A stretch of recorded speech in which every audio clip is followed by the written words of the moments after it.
माता की जय श्री महाकाल। आप सब कैसे हो? स्वस्थ रहें और मस्त रहें। देखो कल सैटरडे को मैं ऊपर कीर्तन में आप सभी कह रहे थे आपकी वीडियो नहीं आ रही सुबह, और हमें लगता है जैसे कि हमारी अच्छी मॉर्निंग नहीं हुई। ठीक है, तो आपको मैंने बताया था, एक तो मैं बिज़ी बहुत चल रही थी दूसरे बच्चों के पास टाइम नहीं था, तो फिर मैं वीडियो मेरी आपको आई नहीं, मैंने शूट नहीं की, बनाई नहीं, तो आई नहीं है ना। ठीक है, मैं डाला करूँगी वीडियो, क्योंकि वो सब कह रही थी जो हमारे बच्चे दरबार से हैं, माता रानी के सेवादार सभी, कि हम ऐसे जैसे आपकी नॉलेज के लिए हम बड़े तरसते हैं, तो जो हमें लगता है कि जो आप नॉलेज देंगे वो बिल्कुल सही होएगी और बिल्कुल मतलब कि अच्छी जानकारी होगी, रियलिटी होगी उस चीज़ में, तो हम तो नहीं किसी को भी फॉलो करते, सिर्फ आपको ही करते, तो हम आपकी वीडियो का वेट करते हैं ना।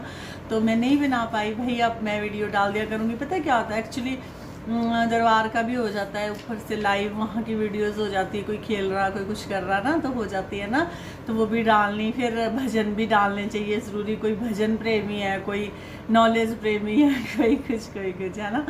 तो बस और तो कुछ नहीं मेरे को, बाकी नॉलेज तो देखो मैं आपको लाइव में भी देती रहती हूँ, थोड़ी थोड़ी होनी भी चाहिए। अब आप इतने सालों से मुझसे जुड़ी हैं तो होनी चाहिए, ठीक है ना। तो ये बल्कि मुझे ना एक भैया है, वो मुझे कह रहे थे, उधर से है रुड़की साइड से, देखो जो किसी से प्रेम करते हैं ना, दिली प्रेम कई तरह के होते हैं, प्यार करते हैं वो ना उनसे कभी बात करते हुए थकते नहीं हैं। वो कभी अगर कोई किसी से प्यार करता है ना, रिस्पेक्ट करता है ना किसी की, और अपने दिल में उसकी जगह है, तो वो उसकी बातों से कभी बोर नहीं होते। वो कभी उसको ये नहीं कहते कि हमारे पास टाइम नहीं है, हम आपकी बात को सुन नहीं सकते। महज मेरे पास लोग मुझसे जो भी जुड़े हुए हैं वो यही चाहते हैं कि दीदी बोलती रहें तो हम सुने, तो बहुत अच्छी बात होती है। तो दूसरे का भी दिल करता है कि हम इनकी हेल्प भी करें, इनके साथ बात भी करें, इनके साथ शेयर भी करें, इनके साथ दुख सुख इनके साथ बांटे भी, और इनका दुख सुख शेयर भी करें, और इनको अपना दुख सुनाए भी। अगर सामने वाला आपको कह दे कि मेरे पास समय नहीं है इतना, बहुत देर होगी बात करते, या बहुत देर होगी आपकी बात सुनते, या आधा घंटा हो गया आपसे बात करते हुए, है ना, तो फिर दिल करता आप बताओ कि कोई बात करेगा। तो मैं बहुत आप लोगों का इस चीज़ के लिए थैंक्स करती हूँ कि आपने मुझे कल भी बहुत फोर्स किया सैटरडे को कि प्लीज़ आप वीडियो डालें, कि आपकी एक वीडियो तक डालने से हमें एनर्जी मिलती है, आपको देखने से हमें सुकून मिलता है, आपकी बातें सुनने से हमें बहुत नॉलेज मिलती है। तो सबसे पहली बात तो मैं उस चीज़ का आपको थैंक्स करती हूँ कि आप लोग मुझे इतना रिगार्ड देते हो, मुझे इतनी इज्जत देते हो। मैं आपको पहले ही कह चुकी हूँ कि मुझे सिर्फ इज्जत और एक प्यार की होती है। देखो प्यार ना, अब कोई अपना हनुमान की तरह तो सीना फाड़ के दिखा नहीं सकता कि हम आपको कितनी इज्जत करते हैं, हम आपको कितना प्यार करते हैं। ठीक है, आपके लहजे से ही पता चलेगा ना कि आप कितना प्यार करते हो, किस हिसाब से आप वो करते हो। ठीक है, बाकी तो अंदाज़ा होता है, आप लगा लो कि हाँ जी हमें प्यार करते हैं, हमें प्यार करते हैं, लेकिन नहीं, जब तक आपका उसी हिसाब से आपका लहजा नहीं होगा ना, तो आपको दूसरा व्यक्ति नहीं इमेजिन कर सकता, क्योंकि कोई भी परमात्मा नहीं है कि हाँ जी वो ऐसे ही समझ जाए। ठीक है, तो मैं आपको 2-3 टॉपिक थे मेरे, पर वीडियो लंबा हो जाएगा थोड़ा सा। अगर 8-9 मिनट की वीडियो तक अगर मेरी बात पूरी हो जाती तो ठीक है, नहीं तो फिर मैं नेक्स्ट वीडियो में आपको बताऊँगी। ठीक है, तो एक तो ये कह रहे थे ना कि भाई आप इतनी सिरदर्दी ना लिया करें लोगों की,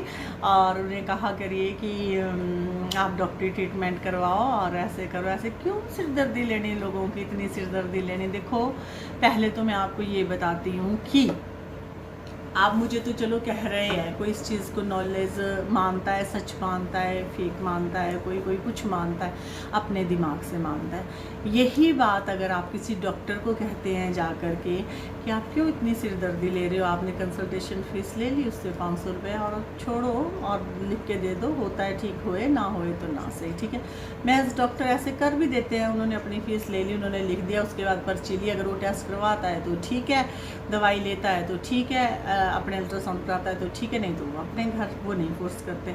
मेरा ऐसा नहीं है, सीधी बात तो मैं आप लोगों को ये बताती हूँ कि मेरा ऐसा नहीं है। आप मुझे कह रहे हो ना, ठीक है, मैं मानती हूँ आपको तरस आती है मेरे ऊपर कि मैं इतनी देर से बोल रही हूँ, इतनी देर से पहले मैं गा रही हूँ, फिर मैं इतनी देर से बोल रही हूँ। मैं जानती हूँ आप जो लोग मुझसे दिल से प्रेम करेंगे उनको मेरी तरस आएगी, और वो आनी भी चाहिए। झलकता है वो प्रेम उस इंसान के अंदर, झलकता है। मुझे पता है बच्चियाँ लोग आ जाते हैं ना, जैसे आ जाते हैं बेचारे, कई मिडिल क्लास के लोग, जो सब कुछ होता है तो दरबार में कोई भी क्लास नहीं देखी जाती है, आपको इक्वल सबको देखना होता है, ठीक है। तो उनको ये लगता है कि दीदी इतना समय लगा रही, हाय ये दीदी नू इतना परेशान कर रहे, हाय इतना ज़्यादा वो कर रहे, ठीक है, ठीक है। उनका बच्चियों का मेरे साथ कई सालों का प्रेम है, 4-5 साल का प्रेम है। एक 3-4 साल किसी के साथ कंटिन्यू जुड़े रहना एक अपने फैमिली मेम्बर की तरह हो जाता है, ठीक है ना। तो उनको तरस आती है कि दीदी का इतना दिमाग खा रहे हैं, ये वो कर रहे हैं, ठीक है। तो बच्चों, मैं आपको पहले तो ये समझाती हूँ कि आपने इस चीज़ की टेंशन नहीं लेनी है। जब माँ भगवती ने मुझे गद्दी स्वरूप बिठाया हुआ है, माँ भगवती साक्षात बैठी हुई है, तो वहाँ मैं नहीं होती हूँ। आप सोचिए कि इस टाइम दीदी की आत्मा यहाँ नहीं है, कम से कम मेरी 10% होगी, बाकी 90% महारानी वहाँ बैठी है, ठीक है। तो मुझे नहीं थकावट होती जब तक मैं उसको हील नहीं करूँगी, उसकी चीज़ को निकालूंगी नहीं, जब तक मुझे दिख रहा है। मुझे नहीं मैटर करता ये कि ये मेरे पास दोबारा आएंगे या ये मुझे कुछ देंगे कि या मैं इसके ऊपर मेहनत करूँ। सबसे पहली बात तो मैं मेहनत करने वाली कौन होती हूँ? उस टाइम शक्ति सामने है, सिर पर हमारे भी शक्ति आई, शक्ति की वार्ता हो रही है।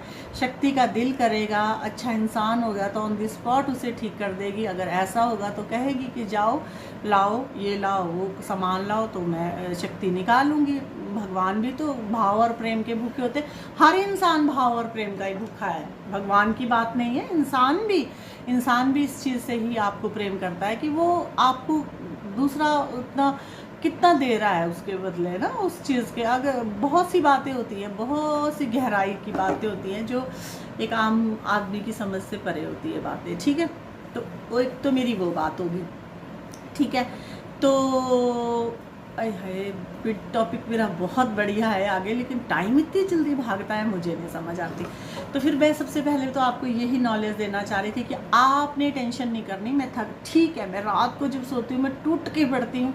मुझे ये नहीं सोच होती कि हाय मेरे कोई मुंह में भी वाइट डाल दे तो मैं खा के सोऊं, क्योंकि इतनी मेरे जनता का स्ट्रेस होता है। तो फिर मुझे बहुत थकावट होती है उस टाइम। और वहाँ बैठे होते हम, शक्ति होती है, पावर होती है, और मंदिर में वैसे ही ऊर्जा होती है, तो वहाँ मुझे तकलीफ़ नहीं होती। शाम को तो मुझे बहुत होता है कि मेरा कोई सर दबा दे, मेरी कोई टांगे दबा दे, मैं थक जाती हूँ इतनी, क्योंकि मैंने सुबह महज एक ब्रेकफास्ट किया होता, फिर मैं लंच नहीं करती और बैठी रहती हूँ। आपको पता है भी 12 बजे से मैंने बैठ जाना, और रात के मुझे 7-8-9 बज जाते हैं कंटिन्यू। मैं रेस्ट भी नहीं करती हूँ, पूरी जनता को देखती हूँ, उसमें कोई खेल रहा, कोई चीखे मार रहा, कोई कुछ कर रहा, कोई कुछ कर रहा, ठीक है।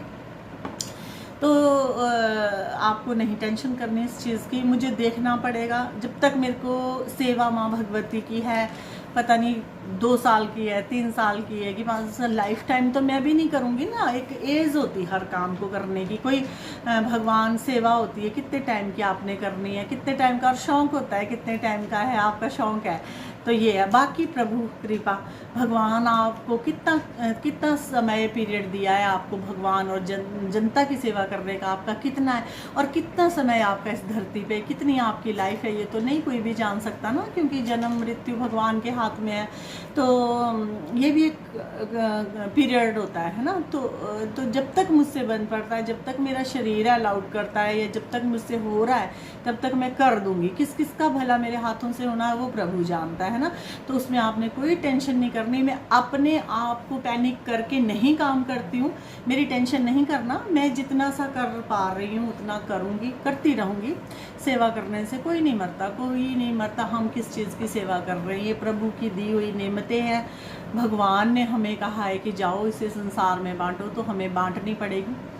जब तक हमारे पास होगा तब तक हम उसे बांटेंगे, और आप बटोरते रहना, है ना। तो उस चीज़ की कोई टेंशन नहीं करनी। मैं वीडियो बनाया करूँगी और जल्दी बनाया करूँगी। अब एक संकट होते हैं ना, मुझे भी कई समस्याएं, तो लोग बोल देते हैं कि आपको तो क्या समस्या है, क्या प्रॉब्लम है, आप तो एक बार बोलोगे माता रानी को ऐसा नहीं होता, ऐसा नहीं होता। वो थे ना काली माता के भगत थे, अरे मैं नाम ही भूल जाती हूँ बोलते बोलते ना। तो वो उनको ना सभी कहते थे, उनको वो उनकी डेथ उससे हुई थी, क्या कहते हैं, कैंसर था उनको। तो उन्हें सभी कहते थे कि आपके पास इतनी ऊर्जा है, महाकाली आपके हाथ से आकर के प्रसाद खाती है, सब कुछ करती है, इतना आपको माँ प्रेम करती है, आपको अपनी गोद में सुलाती है, आप माँ से कहो कि मेरा कैंसर ठीक करे, ठीक है। और या फिर आप ऐसे करो जब ध्यान में होते, क्योंकि जब एक साधक होता है ना, जब वो ध्यान में होता है, जैसे हम भी है ना, तो वो होता है ना, तो वो अगर अपना पूरा ध्यान और अपनी पूरी ऊर्जा ना उस ऑर्गन पर केंद्रित कर दे ना, किसी की भी, जैसे हमने किसी को हील करना है या मैंने खुद को हील करना है या अपने बच्चों को देखना है उसको प्रॉब्लम हो रही है, तो हम अगर उस ऑर्गन पे ना अपनी पूरी ऊर्जा और अपना पूरा ध्यान, पूरा मेडिटेशन केंद्रित कर देते हैं ना वहाँ पे, तो हम उसको क्योर कर देते हैं, उस जगह को, उसको हम ठीक कर देते हैं, मतलब कि बर्न कर देते हैं एक हिसाब से। जैसे कि इलेक्ट्रिक शॉट डॉक्टर के होते हैं, वैसे ये आध्यात्मिक शॉट होते हैं, उस चीज़ को वहाँ से बर्न करते हैं, डिस्ट्रॉय कर देते हैं, कि ख़त्म कर देते हैं, और आगे आने वाला व्यक्ति कहता है कि हम स्वस्थ हो गए। तो वैसे ही कालिदास जी को उनको भी कहा जा रहा था कि आप अपना पूरा ध्यान, उनको गले का कैंसर था, आप अपना पूरा ध्यान अपने इस पर केंद्रित कीजिए और उस पर ध्यान अपना पूरा लगाइए।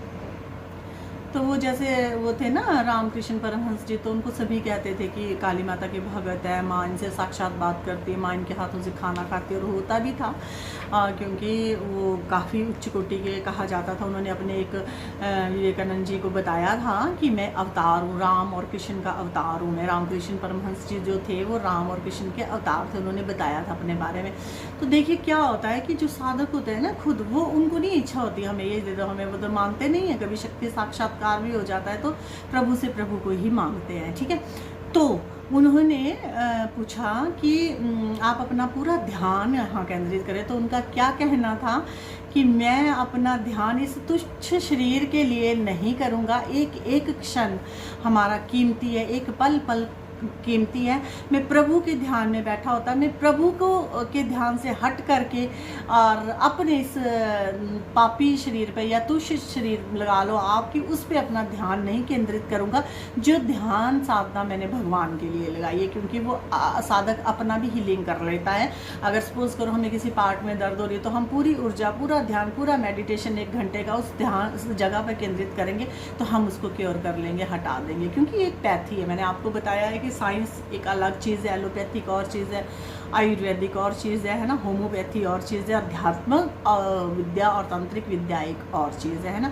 तो मैंने आपको तांत्रिक और एक साधक में क्या फ़र्क होता है, ये भी वीडियो मैंने आपको बतानी थी, और ये वीडियो फिर मेरी लंबी हो जाती है, तो मैं इस वीडियो को तो यहीं विराम देती हूँ। और मैं अब यही बताना चाहती हूँ आप लोगों को कि कभी साधक अपने आप कुछ नहीं मांगते, उनका प्रभु इच्छा पर होता है डिपेंड। भगवान आपकी जो इच्छा है, जो आप दे दे, बस वही सर्वोपरि है हमें, है ना। तो ठीक है, मैं इस टॉपिक को यहीं विराम करती हूँ, बहुत लंबी मेरी वीडियो हो जाती है। तो जय माता की, जय श्री महाकाल। में अगली वीडियो अभी इसी टाइम ही आपको बना करके रख देती हूँ, तो आप उसमें सुन लेना कि साधक और तांत्रिक में फ़र्क क्या होता है, ठीक है। आपके ये क्वेश्चन थे, उसके लिए मैंने ये वीडियो बनाई, ठीक है। तो जय माता।